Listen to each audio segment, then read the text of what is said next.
আসসালামু আলাইকুম, আশা করি ভালো আছেন। একজিমা এক প্রকার চর্মরোগ যা বাংলাদেশে পামা, বিগ হাউস, কাউর ঘা, শুকনা চুলকানি ইত্যাদি স্থানীয় নামে পরিচিত। চিকিৎসা শাস্ত্রে এটিকে অ্যাটোপিক ডার্মাটাইটিস হিসেবে উল্লেখ করা হয়ে থাকে। এই একজিমা হলে ত্বকের বিশেষ কোনো স্থানে ব্যথা সৃষ্টি হতে দেখা যায়। এই ধরনের ডার্মাটাইটিস বা একজিমা প্রতিরোধে কার্যকরী একটি ক্রিম হলো একজিমা। ত্বকে এই ধরনের মারাত্মক চুলকানি অসুখে কিভাবে এই ক্রিমটি ব্যবহার করবেন, কতদিন ব্যবহার করবেন, এর পার্শ্ব প্রতিক্রিয়াগুলো কি কি এবং ব্যবহার করার সময় কি কি সতর্কতা অবলম্বন করতে হবে, মূল্য কত ইত্যাদি বিষয়ে বিস্তারিত তথ্য জানাবো আজকের ভিডিওতে। তো চলুন ভিডিওটি শুরু করা যাক। আর হ্যাঁ, এই ধরনের আরো গুরুত্বপূর্ণ ওষুধ সময়ের পরিচিতি এবং মেডিকেল টেস্ট সম্পর্কে জানতে চ্যানেলটি সাবস্ক্রাইব করে রাখুন। একজিমা ক্রিমটি বাজারে নিয়ে এসেছে বাংলাদেশের স্বনামধন্য ওষুধ কোম্পানি ওরিয়ন ফার্মা লিমিটেড। 10 গ্রাম এই টিউবটিতে রয়েছে দুটি উপাদানের সমন্বয়। একটি হলো ফসিলিক অ্যাসিড, আরেকটি হলো বেটামেথাসোন। একজিমা রোগ মারাত্মক একটা সমস্যা। কারো কারো এ রোগে 3 থেকে 4 বছর পর্যন্ত ভুগতে দেখা যায়।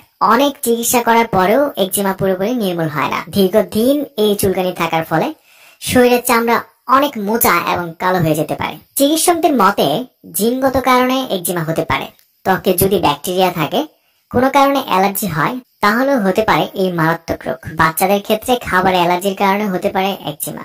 শীতের শুষ্ক আবহাওয়ায় একজিমা আরো প্রকট হয়ে দাঁড়ায়। চুলকানি থাকে প্রচন্ড এবং নখ দিয়ে চুলকালে অবস্থা আরো খারাপের দিকে যায়। অনেক সময় সংক্রমণ হয়ে যায়। একজিমা ত্বককে লাল করে তোলে, ত্বকে জ্বালা করে এবং চুলকানি শুরু হয়। বাচ্চাদের ত্বকে এই সমস্যাটা বেশি খেয়াল করা যায়। তবে যে কোনো বয়সেই একজিমা হতে পারে।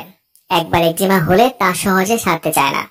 দীর্ঘদিন ভোগায় এই জটিল রোগ। শরীরের বিভিন্ন জায়গায় হতে পারে এই চর্মরোগ, যেমন হাত, পায়ের পাতা, গোড়ালি, কবজি, গলা, বুক, চোখের পাতা, কনুই ও হাঁটু। বাচ্চাদের ক্ষেত্রে মুখ এবং মাথায় লাল বা বাদামি ছোপ পড়তে দেখা যায়। চামড়া পুরো হয়ে যেতে পারে, জায়গায় জায়গায় ফেটে যেতে পারে।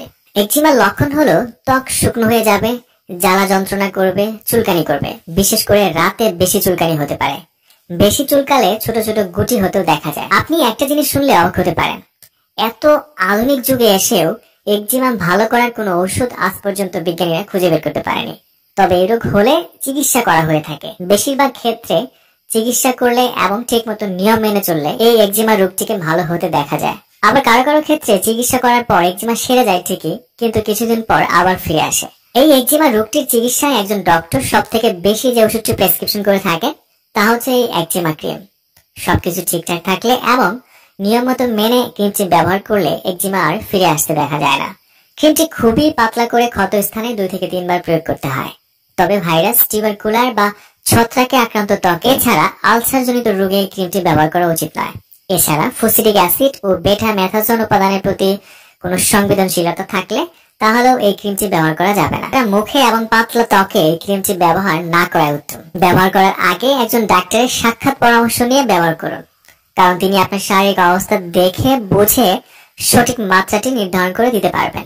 এছাড়া এই ক্রিমটি ব্যবহার করার পর যদি কোনো রকম অস্বাভাবিক জ্বালা যন্ত্রণা, স্কিন র্যাশ, ফুসকুড়ি বা অতিরিক্ত চুলকানি অনুভূত হয়, তাহলে এই ক্রিমটি ব্যবহার বন্ধ রেখে ডাক্তারের শরণাপন্ন হতে হবে। আর গর্ভকালীন সময়ে বাহ্যিকভাবে ব্যাপক মাত্রায় এই ক্রিমটি ব্যবহার করা উচিত নয়। মাতৃ দুধে যেহেতু ফসিলিক অ্যাসিড শনাক্ত করা হয়েছে, তাই দুগ্ধবতী মায়েদের ক্ষেত্রে কেবল প্রয়োজন হলে ওষুধটি ব্যবহার করতে হবে। 10 গ্রাম টিউবটির মূল্য 201 টাকা মাত্র।